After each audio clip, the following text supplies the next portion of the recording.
Hello and welcome to KennyRoy.com. I'm Kenny Roy and this is the Ask Videomail for the week of July 30th, 2012. Welcome to the site to the new members and welcome back to the old. The Ask Videomail is your chance to get your question in character animation or performance answered in a video just like this one, but I need your question if I'm going to answer it, so please send your questions to webmaster@kennyroy.com. I go through all the questions and I answer the ones that I think will help the most people.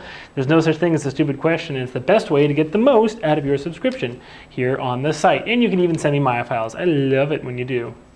So it's SIGGRAPH next week. I am getting very stoked, but you're probably noticing something's a little strange going here. I moved offices again. I seem to not be able to stick to any one place for more than a couple years. So here we are in the new office. I'm going to hopefully be here for a little bit longer. I really like the new place. It's about double the space that I had before. And we just moved in this weekend, so things are a little bit weird. I kind of don't like how there's the blinds behind me. It's going to be a little bit of time before I can get the full setup here on the Videomail, so please bear with me while the backdrops change and things change here for a little while. But still going to give you the content that you need and answer all your questions just like normal. Nothing there is going to change at all.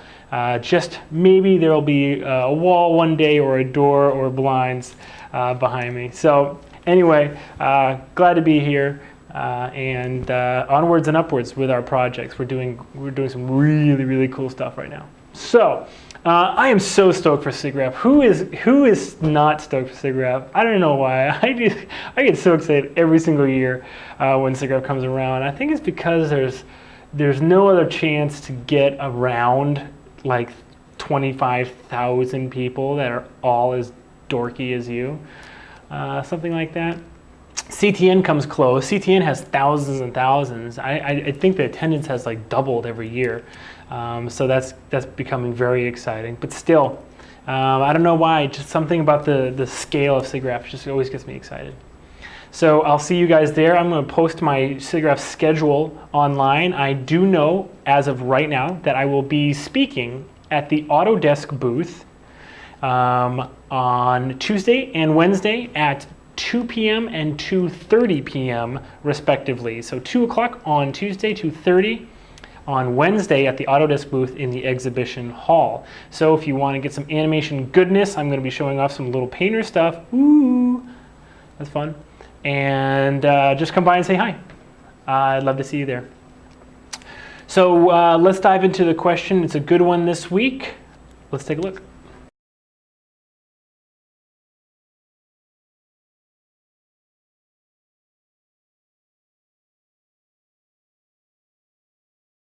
So it's a very good question. I'd like to first start off by saying that pretty much the standard workflow is to have your overlap done with offset. Pretty much the standard workflow. Doesn't mean that your workflow can't be different, because there are a lot of different workflows that work for different people. Every workflow is different, and if it works for you, then it works. But I will say that it is standard for your overlap to be done with offsets. There's a very specific reason why. And that reason is because in order to get the natural motion, overlap inherently, by definition, means that it's lagging behind, not just like in pose or in screen, but in time. It really is. So if you have a wrist right here, and I really quickly, I'm not even trying to overlap this, but as I'm shooting my hand out, the fingertips are dragging, okay? As the hand starts moving, basically there's a delay in time of the rest of my hand, okay? So kind of by the very nature of overlap, it makes sense that your overlap is going to be done using offsets. It's even called that. By that I mean there's a very kind of well-known thing when you're working. Some pros will say this: I'm going to just block it in get a couple poses, do my offsets, and then submit it for the director or whatever. All right, and what they're talking about is getting a little bit of that overlap in there, just starting to work on the fundamentals, in a fundamental way in their scene, and kind of just making headway on that whole issue. So I don't know what other evidence you need. The fact that it is inherent to overlap, that it is actually kind of like delay in time more than it is kind of like a pose thing, and the fact that it's a very well-known kind of standard workflow saying to say I'm going to do this, do my offsets, and blah blah blah. So I thought I'd just show you real quickly on screen kind of what the two the differences are. So here we have a rig. This is a free rig. His name's Alfred.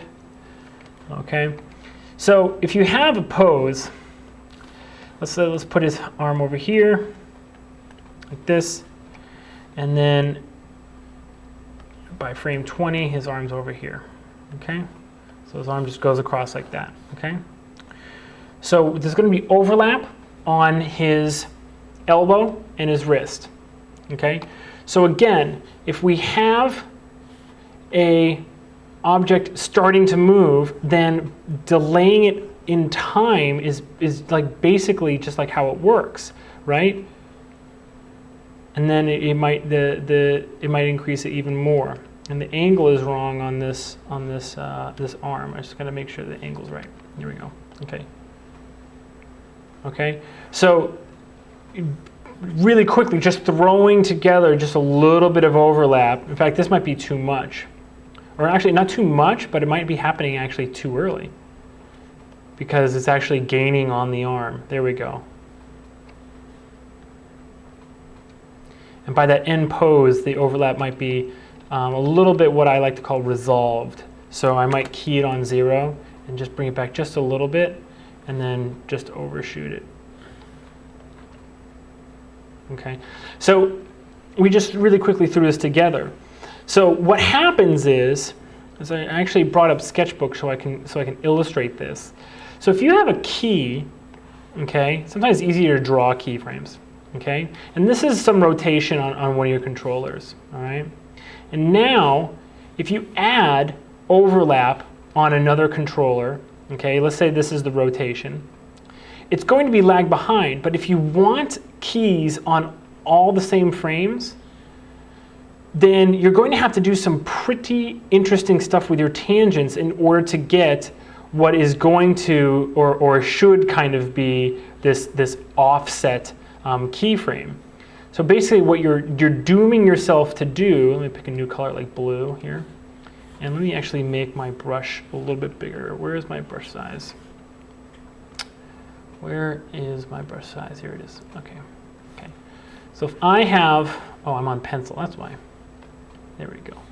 So if I have a keyframe right here, okay, and the original keyframes on this curve were obviously here, here, and here. Let's just do them like that, okay? So if I need a keyframe right here, basically what you're kind of dooming yourself to do is to have some crazy weighted and probably broken tangents, okay? Because this one's going to have to be, out here, but then this one's going to have to be way out here to get that bias, up in the bottom of that curve. Okay. Same thing. This one is probably going to be nice and short, but it's going to have to be weighted pretty long. Okay, in order to get that. This one might be a little bit easier to do. So if you look at this, yeah, sure. On the timeline, you are going to get this result, right? And that might be easier to look at. And if you want to say, oh, I want more overlap, after you've set this up, it might be easy for you in your workflow to just grab this handle and move it all around and get like a different result in this section right here, more overlap, less overlap, et cetera, et cetera. But is that a better replacement for the quicker setup of doing an offset. Here, I'll do little magenta keys. An offset, like right here, and literally grabbing this frame and going up and down however you want to adjust your overlap, literally by grabbing a key rather than by grabbing a tangent. Now, I'm all for using tangents to do as much as I possibly can. Okay, so if there's keys all over this thing, I don't even know what they are. It might be translate X, might be rotate X, it might be shoulder control or the hips or whatever. But if I see something that looks like this and it has two keys right here, I'll really quickly snap a buffer curve. Let me show you what that is, just in case you don't know. Okay, so buffer curves basically make it so that you can have an undo on your curves, but also they're a good visual guide. So you have to go View, Show Buffer Curves right here in the View menu of the graph editor. And then first thing you do is you select your curves, snap a buffer, right? And then if you move your curve, it leaves that buffer curve behind, and it shows you when you have it selected. And you can go back to it by hitting the other one, which is Swap Buffer.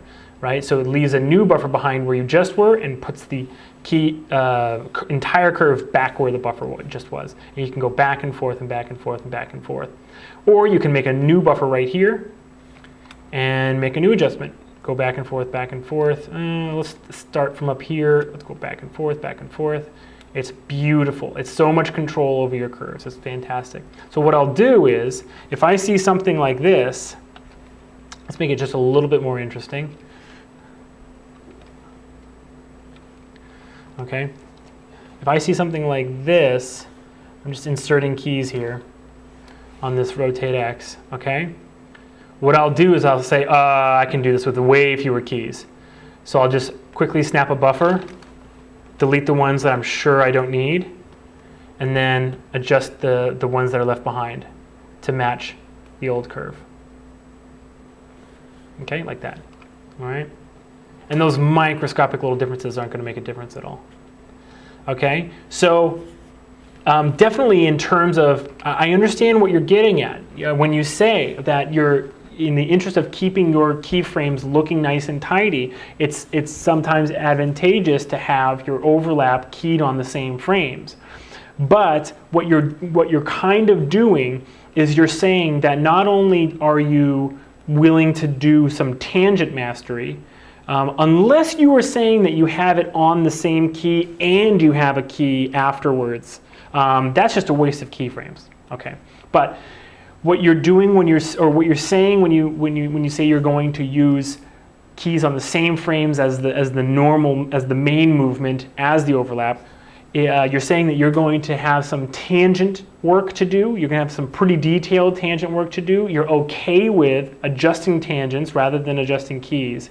But you're also saying that you can sort of guess what 70% of the overlap is supposed to be on that moment, that snapshot that you're taking.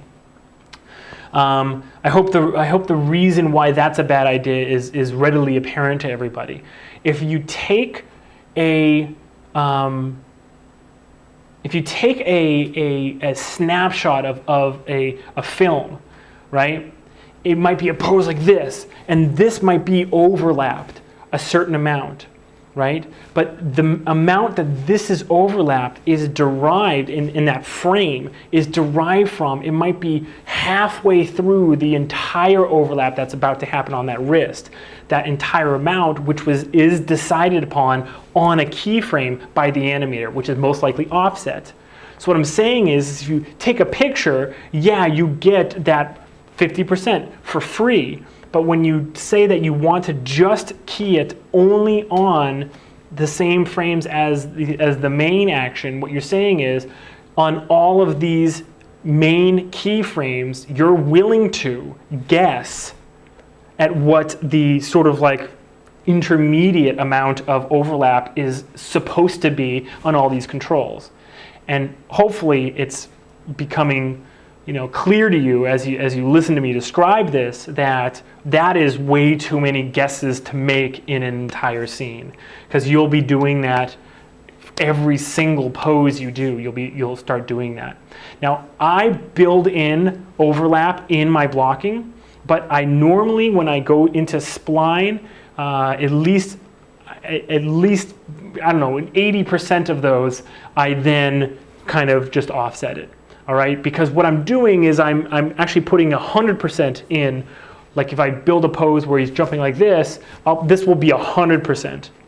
Okay, I can make that guess, and then I'll just offset it so that if I step back a couple frames onto the main keyframe, see it goes back to like 70%, whatever it is, and then when I go through that offset key, it goes to 100%. See what I mean? So it's a great question, because keyframe economy is a huge issue, and it's really important to try to stay on top of your scene the whole time. And I get that, but really there is a kind of a standard workflow that involves doing your offsets.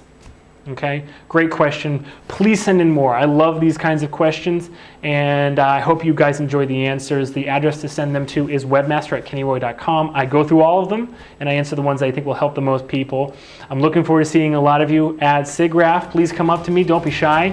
Introduce yourself. It's going to be a great time, a great week, and good luck with your animation. As always, rock on.